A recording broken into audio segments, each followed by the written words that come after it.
Welcome back to another episode of The Road Chose Me. My name's Dan Grech, and today I'm going to start a new mini-series called Things That I Worry About or Things That Scare Me About Driving Around the World.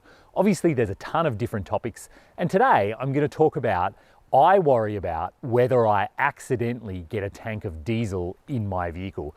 Because this Jeep burns gas, obviously getting a tank of diesel would be catastrophic. I could potentially destroy the engine and that would be a mega fail. So I actually worry most days when I buy a tank that I'm actually getting gas and I'm not getting diesel. So hopefully it's going to be helpful. I'll run through how I deal with that, and that'll help you see how I deal with many problems on the road or many things that seem worrying from the outside.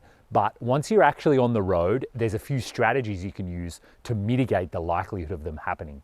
So if that sounds interesting to you, stick around. I'll get into all the details right now. So before I get too deep into this, there's a couple of terminology things I better get out of the way. First of all, yes, I've been living in North America a really long time. I say gas when I mean petrol, I mean gasoline, I mean, the fuel type that goes in motorbikes, it goes in engines with spark plugs. I say gas, you probably say petrol or gasoline. We can get over that. The other fuel type obviously is diesel. I think everyone knows what diesel is. Ignition without a spark plug.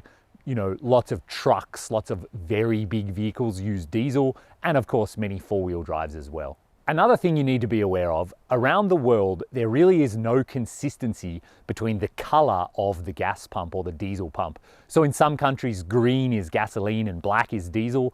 Plenty of countries, it's the other way around. Plenty of countries, they're entirely different colors, and plenty of countries, they're both just black. So you certainly can't rely on that. Also, in countries like North America, the filler from a diesel nozzle is usually much bigger because it's for industrial type applications. So in fact, if I tried to put diesel in this here, the nozzle physically wouldn't even fit inside the filler neck. That's a really good thing. It helps you make that mistake. All around the world though, that's not true at all. They're just generic. Who even knows what size they are, what flow rate they are. And of course, if you get remote enough, you're going to be buying this stuff from guys in tanks on the side of the road. So there's no way to know. There's no color coding. There's no proper nozzle. You're just going to use a funnel or siphon it or whatever. So keep that in mind. You can't rely on any kind of consistency. You're going to have to solve this problem by talking to the person you're buying it from, by reasoning it through, by thinking about it. The first thing that's important to keep in mind is gas stations, they're often really busy, especially if you're in the middle of nowhere or you're in Nigeria or something. There might be 4 or 5 stations that sort of no one is going to. And you want to avoid those because it probably means the fuel has been sitting in the tanks for a really long time. Maybe their tanks are rusty. Maybe the locals just know that's lower quality. So as you drive through a small town, keep your eyes out for the busiest station. That's the one you want to go to. Even if you have to line up for 10 minutes, trust me, go to that station. But the thing is, because it's busy like that, it feels kind of hectic and you might feel like you're in a rush. And when you're in a rush, that's when you might make mistakes. So also something to keep in mind, in many, many countries in the world, you don't actually pump it yourself. There's an attendant who'll do that for you. In fact, from the day I hit Mexico until the day I left Argentina, I never physically touched a pump myself. Same story in Africa, 3 whole years of never picking up a pump. Someone always does it for you. So what that means is they could easily pick up the wrong one, especially in a vehicle like this. In virtually all of Africa, they just assume right away that it's diesel. So if you just drive up, they're going to grab the diesel and they're going to try and put it in, and they're sort of in a rush. They also want to see you on your way quickly. So they may even start putting diesel in a tank before you can even really say anything. Obviously, that's not a good thing. So what I do to avoid this, the hecticness, the rush, the best trick is I have a locking gas cap. So straight away when I pull up, I'm in charge of when the fuel will start flowing. So I need the keys off my key ring. I have to get out of the vehicle. I lock it. I walk over, and as I'm unlocking, I start talking to the guy and confirming which one he's going to put in the tank. And, say hello, be friendly, shake hands. How are you today? slow the whole process down, start thinking it through. You can have a look, which one are they filling the motorbikes from? And you can guarantee there will be 10,000 motorbikes, because there always are. Obviously, gasoline, petrol, gas, that's what motorbikes use. They have a spark plug. So pay attention. If everyone who's got a spark plug vehicle is using one of the pumps, and then all the mega trucks are somewhere using a different pump, reasonable guess which one's gasoline and which one's diesel. But the locking gas cap is a really great way to slow things down. The next thing you need to know is that around the world, obviously different languages, they have different words for gasoline. Diesel usually is diesel in pretty much every country in the world, with a couple of exceptions. But gasoline, it's the one you really want to be careful about. All of Latin America, all of Spanish, usually it's gasolina. And pretty quickly, it's not that hard. Gas, gasolina, yeah, you can confirm. Sometimes I even point at a motorbike and be like, you know, same as that. And they say, yes, that's really good. So that'll get you gasoline. The other thing I do sometimes when I'm not sure, I'll even smell it. So you can smell the pump or the tank they've got it in or the funnel. See if it smells like you think it should. I mean, I don't often smell gas, but you kind of know that it smells different to diesel. Although that method doesn't always work, because sometimes the gas that I was buying, like in Nigeria, it smelt like paint thinner. It didn't smell like gas does in North America.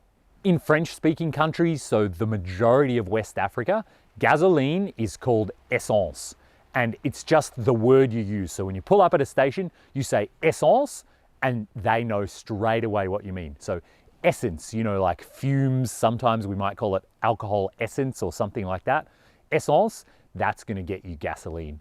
In the Portuguese-speaking countries, so in Africa, that's Guinea-Bissau, Angola, Mozambique, this is the one you really want to watch out for, because the two words are really similar. So it is gasolina for petrol, for gasoline, and it's gasoleo for diesel. And even when they're written down, I'll put them on the screen, they actually look really similar, and the pronunciation is really similar. And I know plenty of people have made this mistake. When they get a rental car in Europe, they go to Portugal, they end up getting the wrong one. So when I got to Angola, I was hyper careful. I asked a bunch of guys what were they putting in their motorbike. And I even watched the guy use a certain pump on a motorbike. I knelt down and confirmed the motorbike has a spark plug. Be pretty unlikely that it didn't. But then I was really sure to make sure that same one went in my tank. Then in lots of East Africa, English is really widely spoken. So you can say petrol or gasoline, even gas. That's going to be fairly easy to understand that it's different than diesel. But then when you get further north, in Ethiopia, Sudan, Egypt, and plenty of the Middle East, I'm told, they use the word benzene to mean gasoline or petrol. And I Googled this, and benzene is actually usually one of the ingredients in petrol.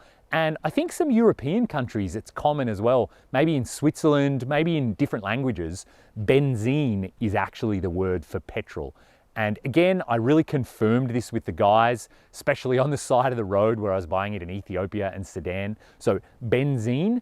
And it was really interesting, because they assume this thing is a diesel, lots and lots of times they were kind of shocked, and they'd be like, no, not benzene. And they're trying to give me diesel. And so that's where the locking gas cap, slowing down, really confirming, no, trust me on this, I want benzene. And actually, there was one station in really remote Sudan, and it was really difficult to communicate with the guy that I really needed benzene. And I could see he was adamant he was going to give me diesel. And, you know, big language barrier. So in the end, I actually opened the hood, which of course 3 or 4 guys showed up, because guys love to look under the hood of cars. And I pointed to the spark plugs and the spark plug wires. And immediately I could see between them, they all started chatting. I'm assuming they said, oh yeah, it has a spark plug, look, therefore it needs gasoline. And then they all agreed with me, okay, yeah, we're gonna give you gasoline, which then they were all nodding saying, yeah, okay, benzene, okay. And then they gave me benzene. So that was another way that I really confirmed 100% they were selling me the fuel that is for a motorbike, that is for a spark plug. Yes, I really do need that. I really do know what I'm talking about. So sometimes you have to go to these kinds of lengths. But again, it's one of those things, you really don't want to mess this up. And I was genuinely worried if a tank of diesel went in here, maybe I'd notice it before I destroyed the engine. But at that point, you know, I've got the entire tank. It's like 22 gallons or 84 liters. And there's no easy way to drain the tank in this Jeep. So I don't know if I would try to pump it out with the fuel pump, or if I would try to drop the tank, which is obviously going to be really heavy, and all those bolts are covered in mud by now. So getting a tank of diesel would just be one of those like big annoyances that's going to take you a long time to solve. Obviously, it's worth slowing down and making sure you get the right fuel. And then another good trick that can help, if you are thinking of going international, there are people who make stickers that for the fuel type, and it's written in many different languages, including in Arabic, which I can't read at all. It's written what fuel type you want. And lots of people will put this sticker right next to their fuel filler or on the inside door if your fuel filler has a door over it. So that way, when the attendant, it's right there, you can point to it. The attendant obviously can read it and is going to confirm, yes, okay, this guy needs gasoline or this guy needs diesel. Just another way to really help remove any uncertainty and give you the confidence that, like, yes, we really are pumping the right thing here. You know, your engine's not going to detonate in 100 miles. So I hope that's been helpful, and I hope it shows you how I think through these kinds of problems. And let's be honest, when you get to Sudan, when you get to the Congo, there isn't really a guidebook on how to do this stuff. There aren't hundreds and hundreds of people driving around these places, and chances are you'll show up at gas stations or guys on the side of the road selling stuff out of tanks who've never even met a foreigner before. So it's going to be a bit of figure it out as you go along. Lots of smiles, lots of handshakes, lots of gestures. But if you take your time and you think it through, slow down and be careful, you can avoid the mega mistake of filling your vehicle with the wrong fuel type. So if it's been helpful, do hit the thumbs up button, subscribe to my channel, and let me know down in the comments, what other kinds of topics do you worry about or do you think are scary about driving down into Central America or driving around Africa? What kinds of things do you think would be a problem, but maybe I've figured out a way to mitigate? I'd love to hear your ideas. I'm always looking for new video ideas. And while you're there, have a look over on Patreon. I'm giving lots of info now about the vehicle that I'm designing to drive on my next trip, the new continent that I'm going to, and I'm leaving here in just over a month. So things are getting real. I have about 40,000 things on my to-do list that I'm trying to organize. Gear is already accumulating at my destination. So it's all coming together really fast, and it is all happening. All those details are over on Patreon right now. There's a link down in the description, and a huge thanks to the people who are supporting me there already. They're helping me bring these videos to you. They're going to help me document the build and the new expedition once it gets underway. So all that information, and I'm happy to answer any of your questions and reason through all of the whys from what I'm doing. It's all over on Patreon right now. So thanks again for watching. Stay safe out there, and maybe I'll bump into you on the road.